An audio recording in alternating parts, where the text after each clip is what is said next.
Number 5th, और आपको मैंने बार बार बोला है क्वेश्चन आप एग्जाम में ध्यान से पढ़िए। देखिए अगर आपने हल्का सा मिस कर दिया ना तो आपका आता हुआ क्वेश्चन भी गलत हो जाएगा। जैसे कि कह रहा है find the slope of the normal पूछा है, पता लगा तुमने आनंद फानंद में पढ़ लिया find the slope of the tangent, है ना, और हंसी खुशी बोले तुम भाई इतना बढ़िया क्वेश्चन आया था हमने तो कर दिया, तो प्रॉब्लम हो जाएगा। थोड़ा सा पढ़ लीजिएगा। इस बार किसका स्लोप पूछा है? नॉर्मल का। और हमने पढ़ा था क्या? हमने पढ़ा था कि slope of the normal is equal to what? -1 upon slope of the tangent. याद है ना? क्यों? क्योंकि भाई आपको याद होगा ना, कोई कर्व है और किसी कर्व पे अगर किसी पॉइंट पे टेंजेंट हमने ड्रॉ किया है, ठीक है, तो नॉर्मल क्या होता था? पॉइंट ऑफ कांटेक्ट पे ये नॉर्मल है और ये क्या है? ये टेंजेंट है, ये नॉर्मल लाइन है। तो नॉर्मल टेंजेंट के साथ 90 डिग्री बनाती है। तो भाई अगर दो लाइन्स एक दूसरे के साथ परपेंडिकुलर हैं तो उनके स्लोप का प्रोडक्ट कितना होगा? -1, है ना। तो इसका मतलब क्या होगा कि slope of the tangent into slope of the normal is equal to -1। तो स्लोप ऑफ द नॉर्मल अगर मुझे निकालना है, MN मतलब स्लोप ऑफ द नॉर्मल, तो slope of the normal is equal to what? -1 upon ये नीचे आ जाएगा एम्प्टी मतलब स्लोप ऑफ द टेंजेंट। तो वही हमने लिखा है slope of the normal is equal to -1 upon slope of the tangent. तो हम एक काम करते हैं, at the point of contact हम एक काम करते हैं, पहले स्लोप ऑफ द टेंजेंट हम निकाल लेते हैं, फिर स्लोप ऑफ द नॉर्मल तो हम -1 upon slope of the tangent करके निकाल लेंगे। अब देखो स्लोप ऑफ द टेंजेंट निकालने के लिए आपको क्या चाहिए? आपको चाहिए dy/dx at x is equals to x नहीं थीटा है यहाँ पर, ठीक है, पैरामीट्रिक फॉर्म में दिया हुआ है ये सब, at theta is equals to π/4। तो ये अगर आप फाइंड कर पाए तो यही क्या होगा आपका?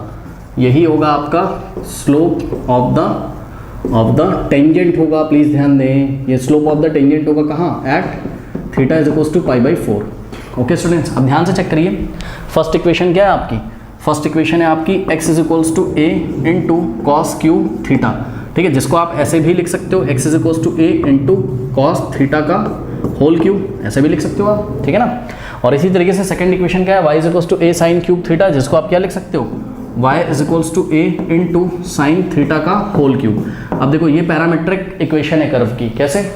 y भी किसका फंक्शन है? थीटा पे, थीटा यहाँ पैरामीटर है ना, पैरामीट्रिक हमने पढ़ा है ना, parametric equations of the curve, कहाँ पर? चैप्टर नंबर 5 में, ठीक है। तो y भी थीटा का फंक्शन है और x भी किस पर डिपेंड कर रहा है? थीटा पे, ठीक है। तो ये आपकी फर्स्ट हो गई, ये आपकी सेकंड। चाहिए क्या आपको? चाहिए आपको dy/dx। तो हमने आपको बताया था कैसे निकलता है dy/dx, कैसे निकलता था? ये निकलता था y का थीटा के रिस्पेक्ट में डेरिवेटिव, यानी कि dy/d थीटा अपॉन x का थीटा के रिस्पेक्ट में डेरिवेटिव, यानी कि dx/d थीटा, ठीक है। तो लेट अस से इसको हमने इक्वेशन नंबर 3 बना लिया। तो हम क्या करेंगे? dy/d थीटा फाइंड करेंगे और dx/d थीटा फाइंड करेंगे और लाके यहाँ रख देंगे तो dy/dx आ जाएगा। तो चेक करिए जरा, आपका dy/d थीटा कहाँ से आएगा? इक्वेशन 2 को डिफरेंशिएट करिए थीटा के रिस्पेक्ट में। तो आप अपनी कॉपी में लिखोगे क्या? Differentiating this equation with respect to what? Theta. हाँ भाई, y का थीटा के रिस्पेक्ट में derivative dy/d theta is equals to, ध्यान दें प्लीज, a एक कांस्टेंट है और अगर आप साइन क्यूब का डेरिवेटिव थीटा के रिस्पेक्ट में करोगे तो पहले इसको छुपा लो ऐसे, अगर यहाँ थीटा क्यूब होता तो उसका क्या आता? 3 थीटा स्क्वायर, तो इसका क्या आ जाएगा? 3 आ जाएगा आगे और साइन थीटा की पावर में हम एक माइनस कर देंगे, यानी कि 3 - 1 कितना आ जाएगा? 2 इंटू, अभी खत्म नहीं हुआ है, पहले पूरे का किया अब अंदर का करेंगे, यानी कि अब dy/d theta of sine theta भी करेंगे और उसके बाद थीटा का थीटा के रिस्पेक्ट में भी करेंगे, तो वो तो 1 आ जाएगा, उसको हम नहीं करेंगे। तो आ जाएगा 3 इंटू a इंटू, हाँ भाई, साइन थीटा का स्क्वायर का मतलब साइन स्क्वायर थीटा इंटू अब dy/d theta of sine theta, sign theta का थीटा के रिस्पेक्ट में, साइन का डेरिवेटिव क्या होता है? कॉस होता है, यानी कि आ गया यहाँ पर हमारे पास कॉस थीटा और थीटा का करोगे तो 1 आएगा। तो ये आ गया आपके पास क्या? ये आ गया आपके पास dy/d थीटा, ठीक है ना। Now we will find dx/d theta, ठीक है, यहाँ पे करते हैं। तो differentiating equation 1 with respect to theta, तो dx/d theta is equals to, a constant है, ये तो ऐसे ही रहेगा। अब कॉस क्यूब का पहले करोगे तो 3 आ जाएगा आगे और ये कॉस थीटा की पावर में एक माइनस कर देंगे। अब ध्यान दीजिए, अब कॉस थीटा का करोगे तो क्या आएगा? माइनस साइन थीटा, ठीक है, वो मैं करके नहीं दिखा रहा हूँ, आप ध्यान चेक कर लो। पहले पूरे करोगे फिर कॉस थीटा करोगे तो आएगा माइनस साइन थीटा, तो माइनस हमने लगाया आगे और साइन थीटा को लिखा हमने यहाँ पर, ठीक है, ये आ गया। ओके, और ये हो जाएगा आपका यहाँ से dx/d theta is equals to -3 into a into cos theta का स्क्वायर, यानी कि कॉस स्क्वायर थीटा इंटू साथ में क्या है? साइन थीटा भी है। चलो बहुत बढ़िया। अब हमको क्या निकालना है? dy/dx, यहाँ पे मैं निकालता हूँ, ठीक है।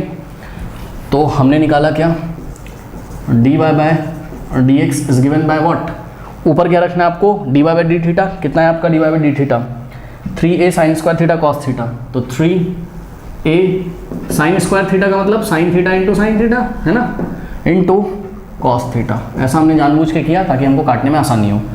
तो ऊपर हमने क्या रखा, डी बाय डी थीटा, और नीचे क्या रखेंगे, D x by D theta. कितना है D x by D theta, ध्यान चेक करो, -3 इंटू ए इंटू कॉस स्क्वायर थीटा को आप cos theta into cos theta लिखोगे इंटू साइन थीटा। ठीक है, अब कॉस थीटा से कॉस थीटा गया और साइन थीटा से साइन थीटा कैंसिल हो गया, साइन अपॉन कॉस क्या होगा, देखो 3 से 3 गया, ए से ए गया, माइनस बचा है, ध्यान रखना। तो d y by d x is equals to, ये माइनस को हम ऐसा लगा देते हैं आगे, sine theta upon cos theta क्या होता है आपका, ये होता है आपका टैन थीटा। क्या ये स्लोप है किसका, टेंजेंट का, नहीं अभी नहीं है। जब हम क्या निकाल लेंगे, जब हम d y by d theta d y by d x निकाल लेंगे कहाँ, at theta is equals to pi by 4 पे, तो आएगा स्लोप टेंजेंट का, यानी कि माइनस टेन और थीटा की जगह कितना रख दोगे, पाई बाई 4, तो रखो। हाँ भाई, टेन पाई बाई 4 क्या होता है, 1 होता है, ध्यान चेक करो, ये वाला माइनस तो ऐसे ही रहेगा, और टेन पाई बाई 4 यानी कि tan 45 1 होता है। तो इसका मतलब आपका क्या आ गया, आपका slope of the tangent at theta is equals to pi by 4, ये कितना आ गया, ये स्लोप आ गया आपका -1 आ गया। ठीक है ना, तो इतना आप कॉपी कर लीजिए, पहले कर लीजिए। ठीक है, अब मैं क्या करता हूँ, यहाँ पे सॉल्व कर देता हूँ, ध्यान से चेक करो। Slope of the normal is given by -1 upon slope of the tangent, और slope of the tangent at a given point क्या है, -1, तो नीचे हम रखेंगे -1। अब ये माइनस से माइनस कैंसिल हो जाएगा, इतना तो सबको पता होगा। ठीक है, और 1/1 हो गया ये। ठीक है, तो this is your answer, slope of the normal is 1। ध्यान से करिएगा, -1 आंसर नहीं आ रहा है, स्लोप ऑफ द नॉर्मल पूछा है और वो 1 आ रहा है।